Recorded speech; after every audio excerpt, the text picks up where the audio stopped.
So welcome everyone. I'm Damien Short from the School of Advanced Study, and welcome to this event on freedom of expression and human rights. This evening we have two marvelous speakers. We have Dr. Sejal Parmar from the School of Law, University of Sheffield, and Dr. Andrea from the University of Sussex. Sejal will kick us off, and the Q&A will be managed by, if you could input questions into the Q&A chat box, that would be fantastic. And then we will take the questions at the end of our second speaker. So without further ado, Sejal, over to you. Thanks very much, Damien, and also to the School of Advanced Study at the University of London for inviting me for this event. So for over a decade now, assessments of the state of freedom of expression by leading advocacy organisations and by commentators have conveyed a grim diagnosis. The annual reports, indices and rankings of NGOs report that freedom of expression, media freedom, press freedom, internet freedom, they're all deteriorating or in decline. And those wishing to express themselves face growing, even unprecedented mechanisms of silencing. Freedom of expression seems to stand at a moment of reckoning, if not crisis. We live indeed at a time of formidable, diverse and very complex and highly topical challenges to the exercise of freedom of expression offline and online. These challenges range from direct censorship and silencing as a result of physical attacks and online harassment and the impunity that regularly follows, to the absence of any effective regulation of content that is genuinely harmful, to far-reaching regulations and restrictions on legitimate expression, whether online or offline, types of expressions that are unjustifiably deemed as harmful. And attitudes towards online platforms, the facilitators of online expression, have radically transformed in the last decade since the then Secretary of State Clinton's hailing of internet freedom as a force for liberation and unprecedented progress. Understandably so, given evidence of and revelations exposing, for instance, Facebook's role in the harvesting and misuse of personal data in elections, the fueling of genocide in Myanmar, and its ongoing role in the inciting of ethnic conflict around the world, from Ethiopia to India, and spreading disinformation and other harmful effects. There is now a febrile appetite for addressing online harms amongst policymakers, including in the UK and in Europe. Though freedom of expression advocates warn us that legislation, even in proposal form, risks presenting precedents and even prototypes for digital authoritarians around the world. Legislation in Europe, most notably Germany's NetzDG, has inspired far-reaching proposals and laws in countries such as Venezuela, Russia, Belarus, Kenya, the Philippines, Singapore, and Malaysia. The challenges of surveillance capitalism and technological injustice are part of a broader information environment that is also characterized by trends of media capture and dominance, deep public distrust in democratic institutions and actors, and the spreading and indeed weaponization of disinformation. These issues concern domestic and transnational governance, the effective addressing of pressing public policy issues such as the climate emergency, the pandemic and social inequalities, but also international peace and security, as we witness today from the false flag operations being currently staged or used to create a pretext for the Russian war in Ukraine. Such issues concerning freedom of expression and information exist within the broader context of challenges facing the human rights project as such, which have made the human rights field an unsettling place to work and practice in recent years. Indeed, though the threats to freedom of expression appear acute, they are also symptomatic of the issues facing human rights more generally.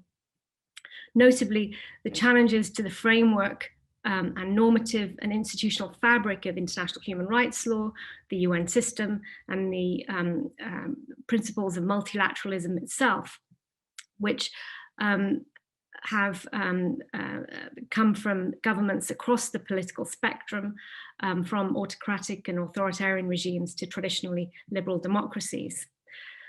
Scholars too have called into question whether the UN system is working, whether international human rights law is effective, and whether international human rights bodies are legitimate. Given this intense policy debate concerning expression and human rights more generally, it is hardly surprising that, as a field of human rights practice and scholarship, freedom of expression has attracted a high level of commentary. This has included discussions around the nature of substantive freedom of expression norms, the judicial interpretation of constitutional provisions, and the proposals for the regulation of problematic content, such as on hate speech and disinformation. And there also has been a spurt of scholarly literature on the contemporary meaning of freedom of expression and associated concepts such as media freedom, internet freedom, and digital rights by such authors as Timothy Garton Ash, Damien Tambini, Susan Nozzle, and Jacob Changama. Such authors have argued that the principles underpinning free speech should be reinforced or enhanced to account for the digital space and the role of tech companies, and that its history should be better understood to better make the case for freedom of expression as a universal good in such an environment. So against this complex and challenging backdrop, my research examines how the international protection of freedom of expression is working today by looking at the environment in which international human rights advocacy and law develop, and how international human rights norms and freedom of expression are defined and defended. The fundamental claim I make is that the environment for freedom of expression is vital to understanding the scope of international human rights law on freedom of expression and to make the case for social transformation on its basis. This is because the state of the protection of freedom of expression is influenced by legal norms, and particularly human rights law, which is in turn shaped by the environment of freedom of expression advocacy and the environment in which freedom of expression advocacy takes place.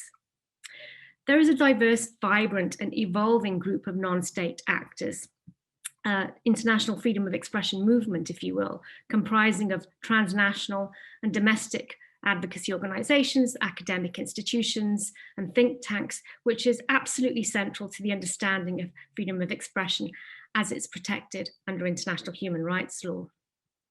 My current work draws on and further develops the metaphor of an ecosystem to conceive the complex interactions and interconnections between these different freedom of expression actors engaged in the protection of freedom of expression, and especially towards the construction of global freedom of expression norms. It draws on and self-consciously develops the metaphor or tool of an ecosystem already identified and developed in the human rights field by Cesar Rodriguez Garavito to describe the human rights field more generally, and also in the particular field of business and human rights. It's of course drawn from biological sciences and is not novel and has been applied in a wide range of fields, including to business and organizational studies. And in the broad freedom of expression world, it's been applied by various state actors, UN human rights bodies, regulatory bodies, and scholars such as Rebecca McKinnon to describe the ecosystem of internet regulation and governance, or the digital ecosystem, and also by human rights activists and funders to describe the ecosystem of activism. Activists such as the former head of Amnesty International, Sejal, for instance.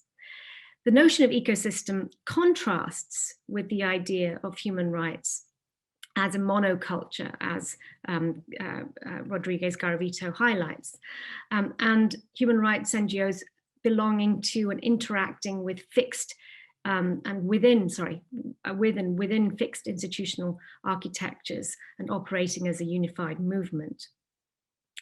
In various works, Garavito has expanded the idea of ecosystem by arguing that the strength of the human rights field depends on, and I quote, symbiosis or interaction amongst its different actors to the advantage of the broader cause they share. The fundamental features of this human rights ecosystem are a diversity of actors, an expanding range of topics and themes, and an open and pluralistic approach to strategies, as well as new frames and tools. Garavito shows that the survival and thriving of the human rights field depends on the complementarity and collaboration between different actors, their adaptation and learning and innovation. Garavito's work is highly significant, I think, and complements experimentalist theoretical approaches to understanding international human rights law and practice, notably the recent work of Ronnie de Burke. The freedom of expression ecosystem clearly displays the features that Garavito highlights for the human rights ecosystem more generally. First, in terms of its internal diversity, the freedom of expression ecosystem encompasses a growing and an increasingly broad range of local, national, regional, and global organizations and actors, including networks, academic and policy centers, and online activists, with overlapping mandates or interests in press freedom, freedom of expression, access to information, media freedom, digital rights, and internet freedom. This includes leading players, which have all been long granted consultative status in formal UN deliberations, such as Article 19, the International Press Institute, Reporters Without Borders, and a couple of newer players when it comes to having been accorded ECOSOC status, the Committee to Protect Journalists and Access Now. But it also includes a far more diverse range of players operating at the national and regional levels, such as the Pan-African Freedom of Information Center based in Uganda, the Digital Rights Foundation in Pakistan, and the Foundation for Press Freedom in Colombia. The International Federation on Freedom of Expression, a network of freedom of expression organizations, began in 1992 with just 12 organizations and now counts 123 as its members across 23 countries. Yet the most vivid display of the ecosystem, I think, is at RightsCon, the world's leading summit on human rights in the digital age. 10 years ago in 2011, there were just 400 participants, and now RightsCon hosts, or did in 2021, 9,200 participants from across 64 countries. Second, the freedom of expression ecosystem has embraced a broader range of topics and themes, responding to the digital revolution and the internet, as well as political developments, and has shown a growing social and environmental awareness. An original and overriding focus on issues of physical safety of journalists and direct state censorship has organically expanded and even given way to concerns around internet shutdowns, content moderation, the privatization of censorship, the crackdown on civic space, development goals, environmental degradation, and also the effects of the pandemic upon freedom of expression. Even the longest established press freedom organization, the International Press Institute, which was established in 1950, has naturally and instinctively expanded its work on media freedom and the practices of journalism to undertake pioneering work on the online harassment of journalists, specifically female journalists. Third, in terms of strategies, the freedom of expression ecosystem has embraced an open and pluralistic approach from traditional methods of naming and shaming, public communications, advocacy and lobbying, strategic litigation and documentation, notably the data collected around attacks on journalists and the various indexes, to a far broader range of approaches and tools. These have included various modes of collaboration and exchange. These encompass action-orientated networks which facilitate multiple boomerangs or pressure upon national governments, but also tech companies by domestic actors, as well as standard-setting collaborations leading to the adoption of texts such as the Camden Principles or the Santa Clara Principles on transparency and accountability, on content moderation. These have been highly influential in the development of international soft law. These collaborations have also encompassed those with intergovernmental mechanisms on freedom of expression, most notably the engagement with the UN Special Rapporteur on freedom of expression.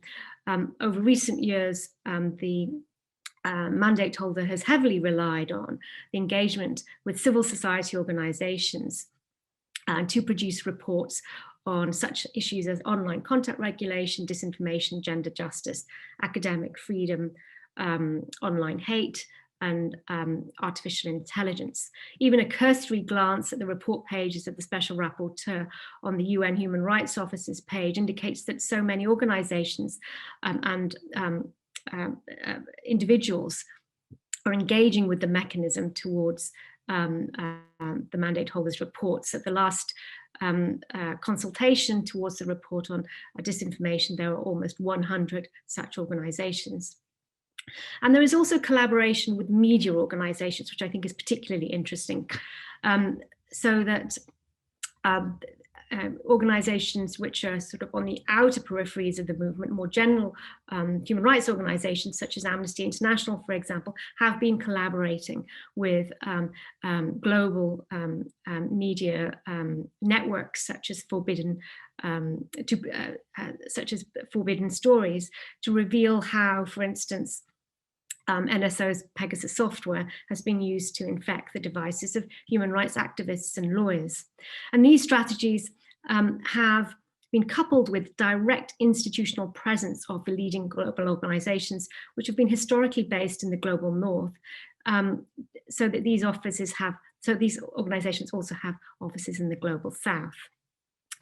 Fourth and finally, the freedom of expression ecosystem has supported and driven a new lexicon and new framing, particularly through the notion of digital rights, which have been championed by organizations like Access Now, the Electronic Frontier Foundation, the European Digital Rights Network of more than 45 organizations in Europe, and the Digital Freedom Fund. So drawing on this concept of ecosystem, the main argument I advance is that the proliferation of international law sources, particularly soft law sources, has been a product of that ecosystem. And I'm particularly interested in the influence of the ecosystem upon soft law sources, particularly Human Rights Council resolutions and the recommendations of special rapporteurs, which have in turn been highly influential in shaping wider critiques, as well as state responses, and even tech companies shifting positions towards the protection of freedom of expression under international human rights law. I also recognize that the wider public understanding and the practical implementation of international freedom of expression also depends on this ecosystem and its thriving. The ecosystem, in my view, appears to make sense as a metaphor for the freedom of expression field for various reasons. It highlights how freedom of expression organizations are working with networks of actors, and how NGOs at the domestic level are, as Garavito suggests, connecting with one another and using new leverage points created by increased geographical multipolarity, and beginning to open up also to non-legal professional social movements and online activists. More broadly, I think the ecosystem paradigm allows freedom of expression actors to be located more clearly within the broader human rights field, and that these organizations are seen as part of a conversation around international human rights law. Now, this contrasts with conversations amongst free speech advocates in the past, which have often taken place in sort of siloed bubbles and have been heavily influenced or infused with certain constitutional understandings of what free speech means, notably under the First Amendment of the United States Constitution. And finally, the freedom of expression ecosystem, conceived as part of a broader human rights ecosystem, emphasizes the interdependence and indivisibility of freedom of expression with other human rights, such as equality, privacy, and health. So that the interactions between actors on freedom of expression issues may be seen in context with actors operating with a heavier focus on other human rights. The ecosystem metaphor also complements contemporary theories of freedom of expression, which consider the conditions of free speech in the digital age. Notably, Jack Balkin's pluralist model of speech regulation, which conceives free speech as a triangle, highlights civil society organizations as one of the broad range of speakers who are both targets of regulation by states and companies, but also influencers in debates around the regulation of content. Indeed, as the ecosystem paradigm and Balkin's pluralist approach help to show, for freedom of expression actors, the freedom of expression ecosystem is actually an existential issue. Or put differently, the survival and thriving of the ecosystem of freedom of expression is or relies on the meaningful and individual and collective exercise of freedom of expression by actors within that system. So reinforcement of freedom of expression requires and means the strengthening of the ecosystem itself. In order to draw on the concept of an ecosystem more or most usefully, I argue that a more critical and deeper understanding of that notion of ecosystem is justified. The idea of ecosystem has largely been applied in a rather broad and loose way, even though Garavito has drilled into it and further unpacked it. I think actually that it deserves even further unpacking. So a more rigorous reflection on the properties of biological ecosystems would actually highlight that some actors in the field of freedom of expression, the global players, have keystone, even outsized roles, even though they are conscious of them. So though all the major global freedom of expression and digital rights organizations have offices in the global south, they remain headquarters and heavily staffed by individuals present or hired in the global north, which may risk that they and their perspectives are projected or viewed as following fundamentally Western or transatlantic agendas. A more critical a more nuanced or detailed approach to the idea of an ecosystem and its application to the freedom of expression field would also emphasize that the nature of the interactions vary hugely and also depend on the flow of information between actors and the resources available to them. And such an approach would also expose that there is a certain nestedness, term from a biological approach to ecosystems, which focuses on how specialists interact with specialists and how the functions and priorities of various actors overlap. This idea of nestedness in the human rights field and in the freedom of expression area appears to highlight the positive influence that nestedness plays in terms of the resiliency of the ecosystem. So in other words, that the greater the similarity and the specialization of actors involved in the interaction, the greater their impact. And this we can see through, for example, the impact of the highly specialized consultations, for example, that the Special Rapporteur on Freedom of Expression holds towards the development of their reports. There also may be limitations on the use of the metaphor in the area of freedom of expression, which means that it needs further adaptation when we apply it to the area of freedom of expression.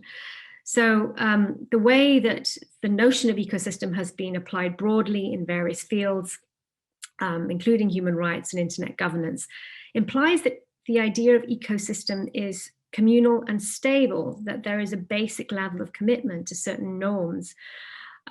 Yet there is such diversity between freedom of expression actors, and there are tensions between social understandings and the value attributed to free speech across societies, which is informed by various factors, including religion and recent history of ethnic conflict. And these are reflected in the approaches of especially domestic and local organizations with freedom of expression mandates and interests.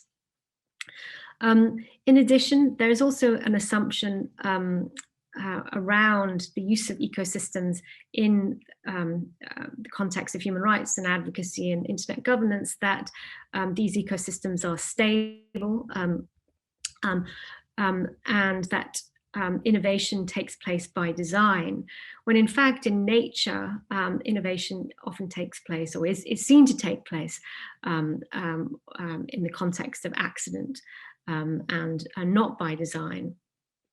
So I think there are shortfalls or limitations on the use of the term ecosystem, and it deserves adaptation in order for it to be fully applied in the context of the freedom of expression field. But notwithstanding these shortfalls, what I'm trying to suggest is that the concept does allow for a more realistic and vivid understanding of how international human rights law and advocacy in the field of freedom of expression takes place, how it is generated, international human rights law, and is useful in terms of understanding how ultimately freedom of expression change happens. Thank you very much. Okay, thanks everyone. I am going to be speaking about freedom. So my name is Andrea. I'm going to be approaching freedom of speech or speaking out from a rather different angle. I'm not a human rights scholar. I'm not a lawyer. I'm a political economist and political ecologist at the University of Sussex. So I researched the repression and management or policing and criminalization of ecological dissent in the UK and in other parts of Europe. And I work with people who are resisting extractive operations such as fracking, coal, other types of mining, the construction of HS2 train line, and I work with some animal liberation activists too. So in my 20 minutes, I'm going to speak about some of my work on policing and ecocide, which I've been doing together with Nathan Stevens-Griffin and separately Alexander Dunlap. So I'll jump straight in.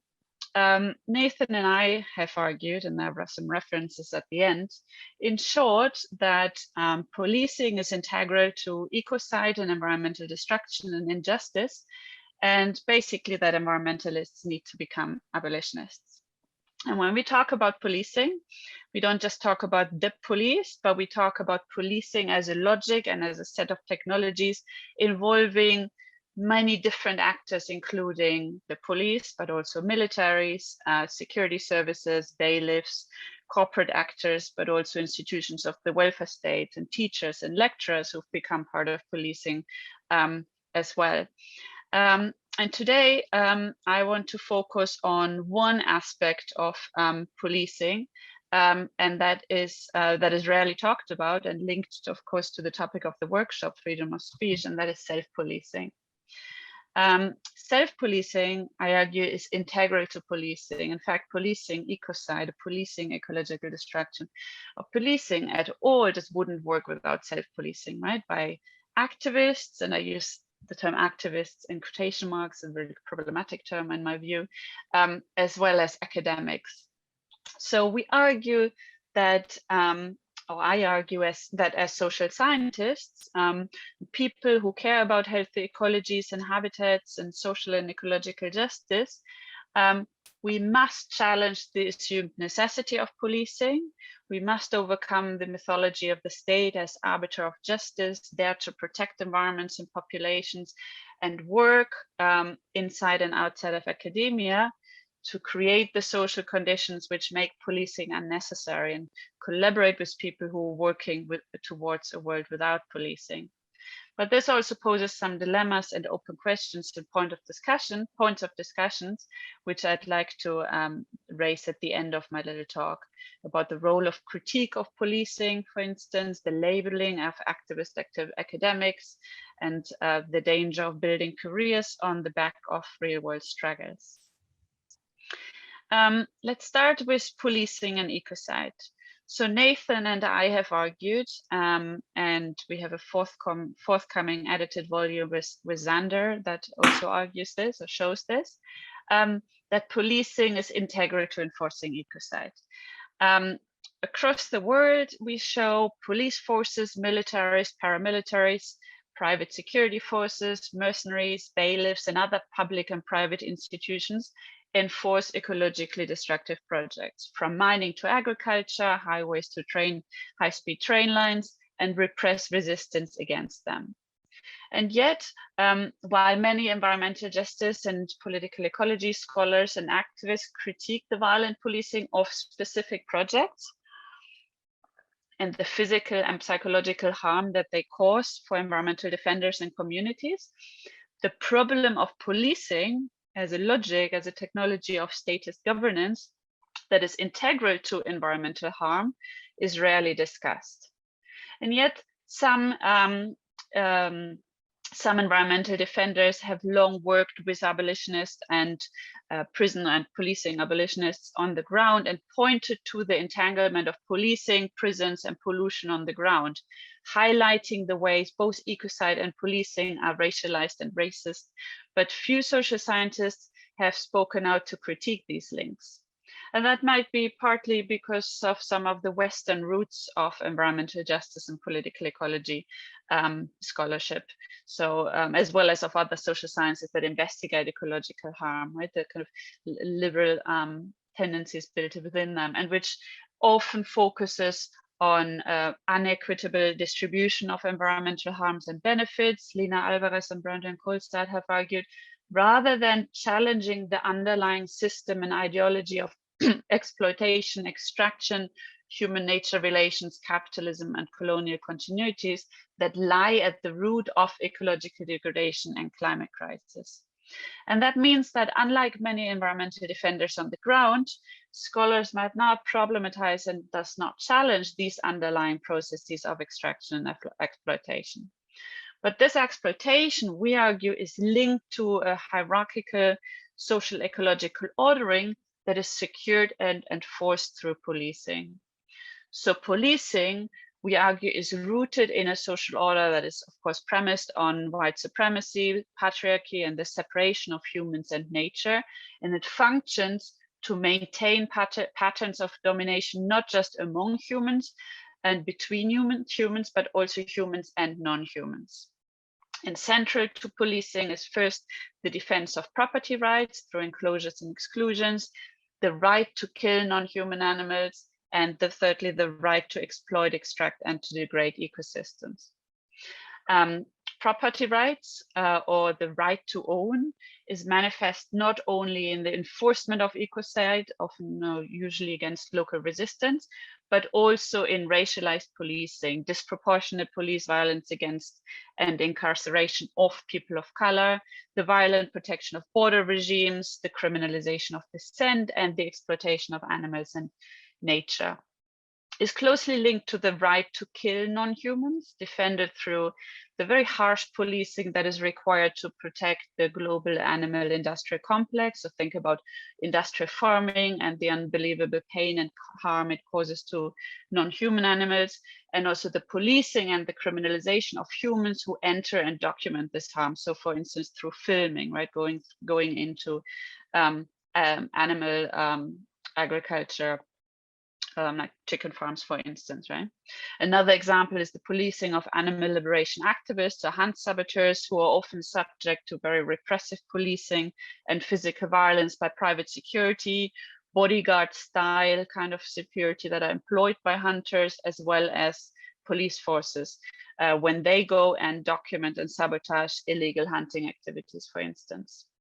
And the right to exploit and extract and degrade is defended through the policing of ecologically and socially disastrous projects that often trigger environmental injustices. So mining, monocultures, energy infrastructures, both fossil fuels and so-called renewable or rather low carbon energy projects.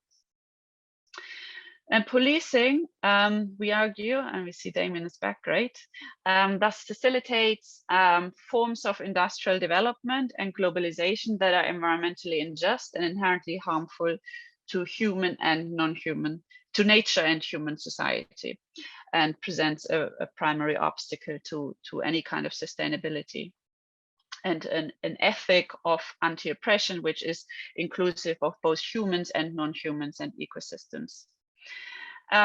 And this kind of order enforces or involves the kind of protection of extractivism, the policing of what we call green capitalism, so the securing of socially and ecologically unjust projects under the name of conservation or climate mitigation. So for instance, the arming of anti-poaching units or allegedly green projects such as the HS2 high-speed railway project, and the policing of the right to kill through animal agriculture and hunting, for instance. But policing doesn't only involve the employment of uniformed or undercover police officers and private security services that enforce ecologically destructive projects. Other policing techniques and techniques of social control that feed into policing involve indirect surveillance, but also the work of bureaucratic and legal institutions and government departments, schools and universities, media, charities, other organizations that are enrolled in various ways to regulate people's ideas, behavior, mobility, well-being, etc. They can involve harassment, intimidation, legal threats, stigmatization, all on part of policing bodies, including the police, physical violence, the spread of lies, misinformation, etc. And finally, policing would not work without self-policing. And here's just one of many examples of self-policing, illustrated by a tweet by Extinction Rebellion a few weeks ago. While the state is a very powerful institution with lots of money and surveillance techniques and technologies, weapons, personnel at its disposal, it would not manage to police and enforce ecocide without self-policing, right? Because without the self-policing of those who are fighting for what they consider a just or ecologically sustainable world. And within self-policing, the idea of violence and non-violence is a really important kind of rallying point. And the rejection of violence more specifically, of course. And I don't really want to talk about violence as such, because I look at it as a political concept that has very little inherent meaning, but it's basically politically mobilized to act as a pacification device to channel energy into a particular kind of peaceful, again, another kind of problematic term in quotation marks, resistance, leading to self-policing and policing of each other in particular places and spaces. While of course at the same time, violence is inherent to politics, to the state, to extractivism, to ecocide, to the management of people and ecosystems. And violence is tied to property, I suggest. So at the end of the day, most ecological movements, NGOs and academics continue to condemn property destruction, sabotage, and other forms of self-defense against ecocide as violence, with some, of course, nuances and differences between people and movements. So here in the West, violence tends to often only be acceptable if it's either in the past, really far away, or in faraway places geographically where non-white people might resist non-Western states and non-democratic governments, but not really in the here and the now. And this kind of self-policing feeds into kind of good protester versus bad protester separation that the state nurtures, right?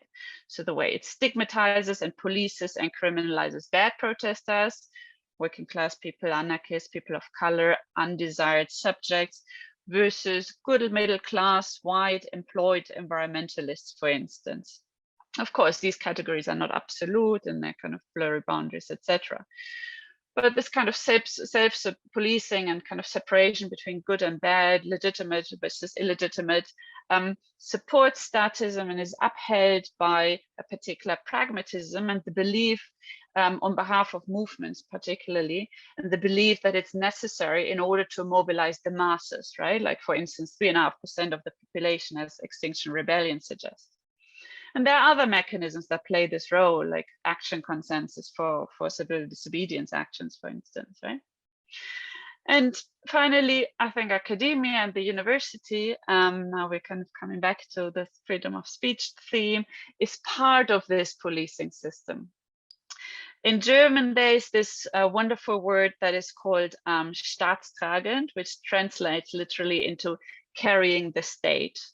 So the academia is not only, of course, a colonial institution, but it's also a statist institution that carries the state. And despite the fact that, you know, we have this reputation as critical, radical, especially University of Sussex, we shouldn't forget that the revolution will not take place in universities, right? And in many ways, we're part of this policing system. So for instance, we are meant to report students are being radicalized, for instance, suddenly changing their clothing or their ideologies, including religious beliefs, but also, for instance, anti-fracking beliefs, to the government's PREVENT program. We're meant to take attendance so that the government can make sure only the right kind of migrant, namely those who pay £15,000 a year and go to their classes every week, are allowed in the country. We're channeling radical energy into essay writing and assessments and all of that kind of thing. But we also self-police, I think. We self-police through these notions of objectivity and neutrality, which I think are really important mechanisms for policing. So as academics, to various degrees, obviously, we continue to hold on to this particular kind of positionality and language, right? A language that is further policed through peer review, through teaching, through marking, through the research excellence framework, and all of these kind of things. And this myth of objectivity and neutrality help self-police and exclude and kind of define what is considered scholarship, right?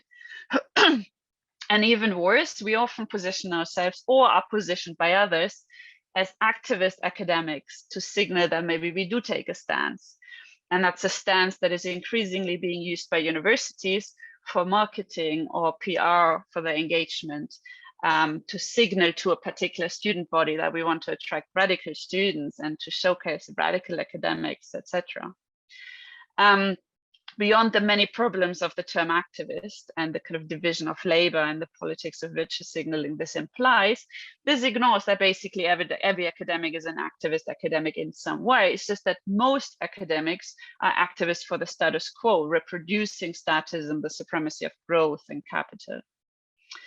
And I'm sure others can think of other policing mechanisms within academia that you may all kind of come across in your everyday life, including, you know, excessive workloads, continuous performance reviews, impact assessments, research, teaching, excellence frameworks, the requirement to write grant applications and frame our research around those or in the language of particular funders, government bodies and others.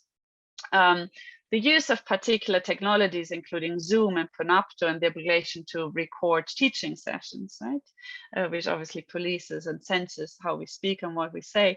And all of these things that take up our energy and emotional energy and time and resources, both to fight, but also to fulfill. Right? And we all kind of need to pick our battles, of course. And in a time where we're at Sussex, at least just in between strikes, I've heard reports of, you know, colleagues policing each other, telling others not to strike because students don't deserve it, and that kind of thing. And of course, there are other examples of the policing of students, I think, right? Through, I already mentioned marking and assessments, but also kind of their very presence in institutions where to be present, they, you know, have these ridiculous tuition fees they need to pay, which are themselves disciplinary mechanisms and ways of policing their spare time. They're probably not going to, you know, get involved in student politics if they risk having to redo a whole year, for instance, right?